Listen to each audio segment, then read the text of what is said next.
Hi, I'm William Malik with your bit of security for Monday, the 9th of December. Today we're going to dig into the SunBurst attack a little bit more. Last week I heard Tim Brown, the CISO of SolarWinds, talk about what happened, and a couple of the points that he made bear some important lessons for us. So if you'll allow me to dig a little bit deeper into the technology, we'll come back out and have some valuable lessons that apply to a lot of organizations. What happened was the bad actors managed to replace a module in their Orion software product with malicious code. And that happened during the build process. We're going to learn two lessons from this. The first is how to secure your build process, and the second is how to evaluate your anti-malware software vendor.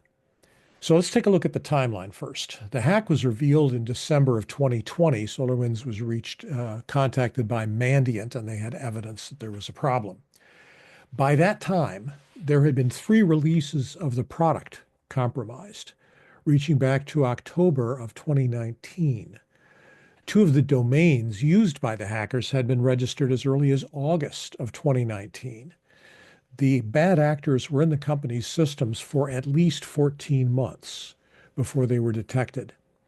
So now while they were there, they altered the software build process.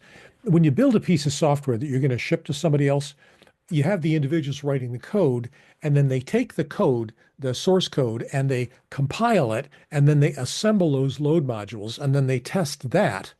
And then they take those tested assembled load modules, they run them through a build process to package them for shipment and delivery to their customers. Now, when SolarWinds did this, they spun up a group of anywhere from 10 to 30 virtual machines. A virtual machine is an instance of a computer that does all the things a computer has, but it doesn't have its own physical machine behind it. It runs on somebody else's machine, kind of like cloud. So you spin up a virtual machine, but you don't do it from scratch. You can actually build a model, a template that describes what data sources that virtual machine would need. It describes what services you're going to need and the performance of the task that that virtual machine is going to do. So these 10 to 30 virtual machines come up and they have a template. Now, what the bad guys did was they altered the template to include a forged service. And what that service would do is when it took a look at the code coming in, it would identify a particular module. And if it were there, it would replace that module with the corrupted module that they had designed that carried the malware on ours. So from the point of view of the checks and balances in place, the software going into the build process had been tested and was checked out. The software that came out on the other end ran according to specifications, so they packaged it and shipped it. The point is that they changed the template. Now, here are the 2 things we learned. The first thing we learned is that the supply chain piece of the attack meant that they interrupted the process and modified something, and then it went on to subsequent steps in the process. These days, when we hear about supply chain, we're usually thinking about you buy software from this guy and it's corrupted, so you're using the corrupted software. You get software off a library like GitHub and you put it in and it's corrupted, so now your stuff is corrupted. The second thing to learn about this is to observe the behavior of your antivirus, your anti-malware software. Because in this particular case, SolarWinds used a anti-malware product that makes a lot of noise about the fact that they don't just use templates. In fact, they don't even like signatures. They use AI to detect malicious behavior, even if it hasn't been identified.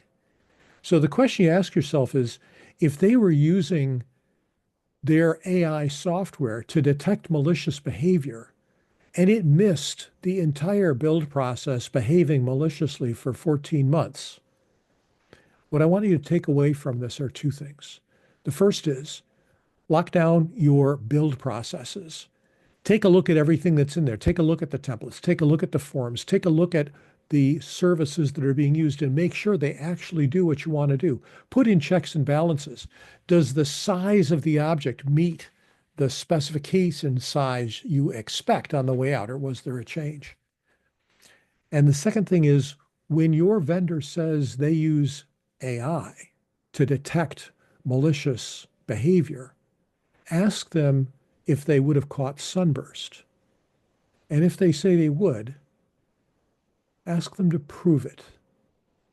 And that's my bit of security for Monday, the 9th of December. I'm Bill Malik. Stay safe out there.